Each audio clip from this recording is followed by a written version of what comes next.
Absolutely not. Absolutely not. Look at that right there. You fucked it up. Because that's what we do. We, all together now, fuck it up. Fuck it up. Fuck it up. Fuck it up. Fuck it up. Fuck it. It's just diving in head first. The pool is empty, and we're all going in head first. 1, 2, 3. Ah! I am Studio Mogura. Studio Mogura. This is Heat Cultura. Heat Cultura. Heat Cultura. Heat Cultura. Heat Cultura. Cultura. Cultura. However you say it. But that's how you say it. I'm just trying to fill my head with madness and nonsense and nonsensical just craziness to distract myself from the obvious. But I can't tell now if the, stomach palpitations and one of those, right? If that's the Popeyes, or if it's the fact that Jimmy Butler didn't get into the game with until it was 4 minutes left. No, less than 4 minutes left. Ammo. Modus. Up around there. We're writing this down. Okay, so again, Studio Mogura, Studio Mogura. Let's get right into this. PayPal me, Studio Mogura. PayPalme.me/Studio Mogura. If you donate, be sure to put in the memo it's for a film, for the film. Film link is in always the description of the YouTube upload, the condensed version of Hikultura. So know this, on the Twitch you get the full raw version. On YouTube you get the condensed version. Okay? But in the linko of the YouTubo, you will see a link to my film that I'm trying to get off the ground. So if you donate, put in the memo for the film, you will be a producer. I'll give you producer credit in the IMDb. I will put you in the credits of the film, and you will be like, wow, I did a film. There you go. The second one is Cash App. Third one is my book. Hit up my book. Buy the book. Support independent writers, please. It's a great adventure book about Miami, early 2000s, and being a raver. And it's mature audiences only. I always got to throw that out there because, yeah, we got to do that. So, and then also check out octotaku.com for comics. See? All pleasant and nice and yummy, yummy, yummy. Now we can destroy the thing that we love. Everybody just take a deep breath, because the hernia is starting to kick. The hernia is starting to kick. Así mismo. Ay, coño, me duele. I recently got the Calm app. This is not an endorsement for the Calm app, but it's good. It's good. It helps. Take a page from the Calm app.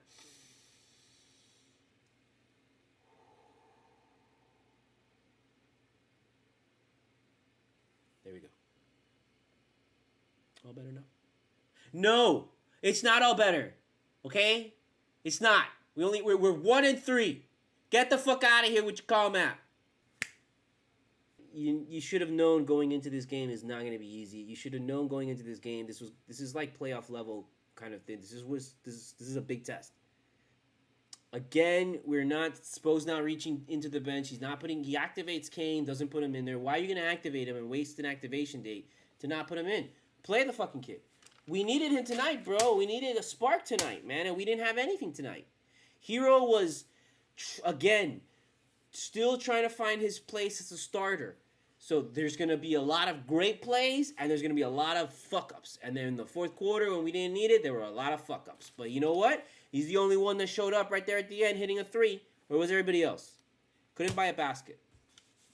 And I'm like, dude, this is how you build bullshit between the coach and player. Oh, controversy. What are we doing? I know it's early in the season, and we're not like... And I keep telling myself this because I don't want to fucking flip the fuck out. You talk to Spo right now, and he'd tell you, no, don't, it's a process, it's a long season. That's what we're telling ourselves. But then at the same time, we're like, wait, it's, we've just lost 3 games all against the East. Which is why the title of this episode CULTURA Season 2, Episode 4. Look at that, 4 already. 1, 2, 3, 4. All at home and against the East. All of our losses are at home and against the East. Can't protect home court. And it's only 4 games in, and we're like... And I don't want to blame the fans, because the fans are there. The fans are there. It gets loud, and people are there. People are showing up early. People are showing up on time. It's not... The only thing that I'm noticing really early in the season is that there's a lot of opposing fans in the audience. In the Boston game, and in this Toronto game, there were a lot of loud cheers for Toronto. So there was a lot of Toronto people. But that's normal for this time of year in October, November, December, when it's freezing, ass up there. And these guys are down here for vacation and stuff. Because everybody comes down to Miami to avoid the winter. So they come down to Miami to avoid the winter and then shit all over this place and then go back up, to Boston or Toronto, wherever it is, during the regular year when it's not winter, and then they say Miami sucks. I don't know what to tell you. We were doing cafecito at 10:15 p.m., bro. Fuck it, bro. Who gives a shit? This cafecito has been running since 4 p.m. I actually, not gonna lie to you, bro. I fell asleep. The beginning of the game, I had ordered food, and I was just waiting for the game, and I was just in bed. I'm like, oh shit. And then I wake up, and it's like halfway through the first quarter. I'm like, fuck. There's a process. Everybody's got a process before they sit and watch the game. Everyone's got a process. I had my process. And I didn't get to my process, and I was off the whole game. So I apologize if that contributed to our loss. I'm an asshole. I was supposed to write down all the different percentages and all this shit at the end of the game, but I was so pissed off. I said, I don't give a fuck what the hell these percentages gives a fucking rat's ass. Who gives a shit, right? Who gives a fucking rat's ass what percentages? I don't give a shit what you shot. We lost the game. I don't give a fuck if you shot fucking perfect from everywhere on the side of the fucking moon. We lost. That's the only stat that needs to be written down. Big ass fucking L. Big ass fucking L. It's the only shit I need to write down. We're not supposed to be 1 and fucking 3, dude. We're supposed to be like I'll give you 3 and 1, because we lost to Boston. Problem is before we even get to Golden State, we got to go through the Blazers. So that's a game we got to win. I ain't gonna show up to Golden State 1 and 4. No one's gonna take us seriously anymore. They were already not taking us seriously. Now, it's a shame. It's over. Done. Are you kidding? Come on, get out of here. Because there's a long way to go is why I can come out here right now and tear these fuckers up. Because we got a long way to go. We went from the best three-point shooting team in the league to the worst. With the same guys. No one's changed. Nothing has changed. The only thing has changed is time itself has passed. Time has changed. The time is not now. It is not before. It is not the past. It is. Just like that. It's gone.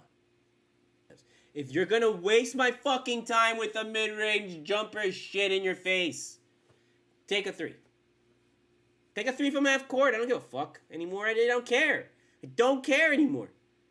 We need to take the 3 because we're not hitting the fucking 3. So we need the practice, obviously. When you miss it, you take more until you start making it.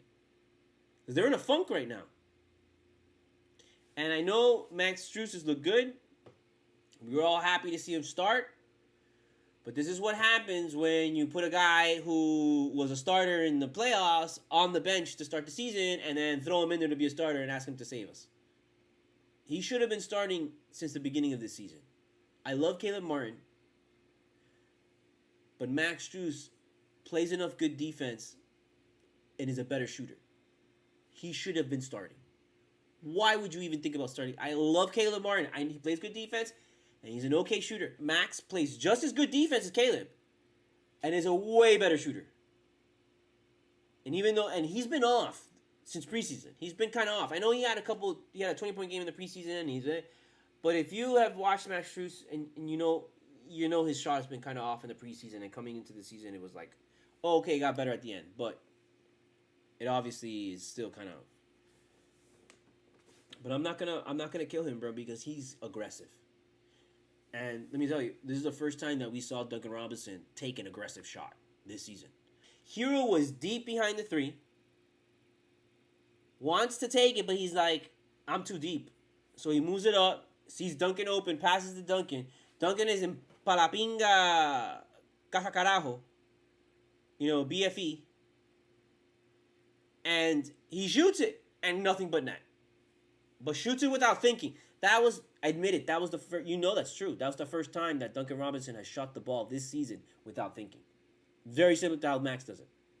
That was the first time. This is a motherfucking guy we're playing $80 million. He should be happy for 9 points, bro. That's underachieving for him. He is capable of putting up 20 to 25 points a game. With the three-point shooting in today's world, at least. That's why I get pissed off at him. We gave bad contracts to Dion Waiters. We gave bad contracts to fucking Whiteside. Stop giving bad contracts out to people. Hold these people accountable for those contracts. Duncan Robinson, for some reason, is being coddled. We traded Kelly Olynyk, and how not? Kelly Olynyk's a fucking great guy. And I'll tell you right now, man, I trust Kelly Olynyk more right now than I trust Duncan Robinson. Don't you? Kelly Olynyk has more game winners. The Kelly Keeper was literally a move. Like, if there is a video game fighting version of NBA, Kelly Olynyk would have the Kelly Keeper. That would be his move. Like back down forward, AA plus AA forward back. That's the Kelly Keeper. And then he does the Kelly Keeper, and that's like unstoppable. What does Duncan have? 3-pointer? Well, that's nice, but he doesn't take them. Look how quickly we're starting to fall behind. Everybody looked discombobulated. Everybody. Not just Bam. Bam has been off all season. He's in this thing where he's got to find himself. Today, it was like nobody knew who was in charge. It was really weird. But especially in that fourth quarter, it felt like nobody knew who the fuck was supposed to take the lead. Because Jimmy ain't in there. And even when Jimmy got in there, Jimmy didn't want to lead anymore. I'm not going to blame him. He's probably pissed off and salty. Why the fuck is Spo leaving me out all this time? You're like, at some point, the coach has to be held accountable, right? We got good players. Our players can reach the Eastern Conference Finals a shot away from the finals. We got the same guys from the bubble. The main core is still here. Hero is an underrated rebounder. Dude, that guy's a rebounding machine, bro. He wants the ball so he can shoot it. He's been like that his whole career. Go back to rookie season to now. That guy's been an amazing rebounder, bro. But nobody fucking says anything because, he's a white guy. So that's how it is. It's not like fluid. It's not like soft, Everyone's like really like everyone's playing with like brick hands or something. I don't know what to tell you. Butler was sloppy in the beginning, but he was effective. But he was sloppy. And I think that sloppiness turned into like, I don't want to say laziness. I don't ever want to call Butler lazy, but it turned into disinterest at the end, especially when you're putting him in with like literally 3 minutes left in the game, telling him to save it. That's bullshit. This game felt like they were letting them play a lot. Last game felt they were letting them play a lot. So keep an eye on that this season. Are they going to let them play a lot? We'll see. This Toronto series is going to be a dogfight. You better hope we don't play these motherfuckers in the playoffs. So if you're going to activate him, why aren't you going to put him in the game? Especially when we need a spark, when we need something to kind of just amp us up. You put in Haywood Highsmith, and Haywood Highsmith is great. I love him. He plays great defense. But he's not that great of a fucking shooter as other people. I think Kane is a better shooter than Haywood Highsmith. If you're going to put in Haywood Highsmith, put in Kane. That's the same shit. Right? At this point, it's the same shit. Get the fuck out of here. Haywood Highsmith is not being considered as like NBA defensive fucking player of the year. Is anybody fucking talking about Haywood Highsmith? No. I'm talking about Haywood Highsmith because I've been watching him and seeing him and I like him. He's a great defensive player. He's really great. But he's not good enough that you're literally going to be like, no, I have to leave Haywood Highsmith in the fucking game because, so I can't bring in the fucking rookie. Get the fucking hell out of here with that shit, okay? Stop it. That happens because he's literally of his last name, man. He's trying to be the fucking hero, dude. It's the fourth quarter. He's trying to win this game. So that guy, same shit with LeBron. LeBron, for a while, was a turnover machine early in his career because he was just trying to do everything. You know, so Hero's trying to be the starter. He's trying to be the guy that's going to win the game. He's trying to be the guy that makes the big shot, that makes the big steal, that makes the big rebound. He's trying to be the star. You're going to have turnovers, especially, you know, when a guy starts to do too much. So I don't want to fucking blame her. Of course, he's got to be more careful. Of course, he's got to limit the turnovers, but you can't really get, like, that's like getting pissed off at, I mean, I hate to use Brett Favre for an example because he's a dick, but, you know, that's like getting pissed off at a really aggressive quarterback, at Patrick Mahomes when he throws a freaking pick. You know, it's like, well, it's Patrick Mahomes, man. He's throwing it out there a lot, so it's bound to happen, you know? It's just bound to happen. Hero's got to have the ball in the fourth quarter, bro. Like, that's his time. Like, I'm sorry. I know we all want, a lot of us, a lot of older people, a lot of older veteran people are like, Jimmy's a guy that needs to win you this game. I don't think so, man. Jimmy's a great player. He comes in there and he bullies in and he gets the 2 points. Well, if Jimmy, if you can just do that just so easily, why the fuck are we losing? Hero's a much better shooter when the time's running out. Hero's a much better shooter, like, you know, to hit the big shot. Hero's already had a game winner. Hero's already had, like, multiple times where he's done buzzer beaters. Like, you don't see Butler doing that shit. You know, Butler's just a bully, bro, where he just controls, like, the flow of the game, dude, and he controls the refs. That's what he does. That's what I said before. He has a symbiotic relationship with the refs, and he controls the refs. When we're not controlling the refs, we're not probably winning that game. Hero's the guy that takes the big shot. Hero's the guy that has the ball in the end. Hero's the guy that you pass to when you're down 3. You do pass to Hero. That's why I don't give a fuck if Hero takes that humongous 3 at the end and he misses it. Like, I don't care. He made the one before. Who else are you gonna give it to that has balls enough to take that shot? Everyone else is fucking like too scared to take it. I don't know what happened from last year to this year that made us so bad at taking the 3. What happened? We literally lost the whole season missing a 3. So we need work on that. Why haven't we fixed that? Don't come to me now anymore with this. Duncan Robinson is one of the best 3-point shooters in the league. He is one of the fucking worst. I want the ball in Hero's hands when there's under 5 minutes left. I don't give a shit anymore. I don't care. Bring him in the fold. If Jimmy's going to show it, we're going to be putting Jimmy in with 4 minutes left in the game and he's going to be all salty at the end like that, well then fucking A, man. Just put it in Hero's shoulders. Because right now there's no fourth quarter identity. And the more this goes on, the less and less I fear this team. This team is not something that any opponent or anybody that we face should fear. We're facing a 4-game losing streak, right? We're staring it right in the face, bro. Because everybody and their mother's picking Golden State those 2 games. You don't want to think, you don't want to project the idea of losing. I want to be positive. I want to be like, no, we're going to go into Portland and we're going to win this game. And we're at least going to steal one for the Golden State. I really do believe we can steal one from Golden State. I believe we have enough firepower to compete with Golden State. I believe that shit. And we haven't been able to hit shots literally since last season.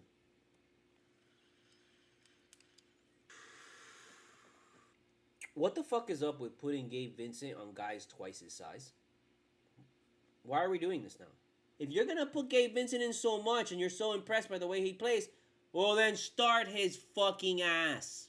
Why, is this a thing where we're doing now? That we're just like putting him on the biggest fucking guys, on the hardest fucking guy to defend? We're putting Gabe Vincent? Shit. Is he going for Defensive Player of the Year? It looks like it. So I don't know how that's going to work out. I'm sure Spo is all like, oh, this is the process, this is how it is, it's an 80 game to them, blah, blah, blah, blah, blah, we've been here before, don't worry, blah, blah, blah. I get that too, and then we're giving you the fucking space and we're letting you work. But let me tell you, bro, you come back home with a 4-game fucking losing streak, dude. It's just, I don't even want to think about it because it's just so that goddamn depressing. 1-6, can you imagine coming back 1-6? 1-6, dude? That's not a good team if you're 1-6. These guys are all capable of hitting 3-point shots. All of them. So take more 3-point shots. Good luck defending fucking Golden State for 2 games in a row, bro. Because I know one of those games you ain't going to be able to defend them. And it's going to be about, can you keep up with them? Again, I'm sorry I'm not all happy-go-lucky and giving you the fucking one of those. But yo, we are taking a shit all over ourselves. What is going on? What more do you need to hear? You need to go on for another fucking 20, 30, 50, fucking 80 years and shit talking about how the Heat couldn't fucking beat Toronto? I mean, what the hell? Studio Mogura. Studio, Mogura. Support the film. Cash App, PayPal. Send a memo, put in the memo your name for the film. You will get producer credit. Buy the book. Mature audiences only. Hope you enjoy it. We'll be back, man. I think it's Wednesday is the next game. So we'll be back whenever that next Blazers game is. That might be a late-ass game, so it will be a late-ass stream, probably. Past midnight for sure, I think, because usually when we play Golden State games, they don't go on till late, and so it'll be like a late-night stream. We'll do it up. We'll get all cozy and dark inside. This is the crazy ride that is being the Miami Heat. That's all it is. So enjoy it. Enjoy the ride. Studio Mogura. Studio, Mogura. Next Wednesday. Don't freak out. Just freak out.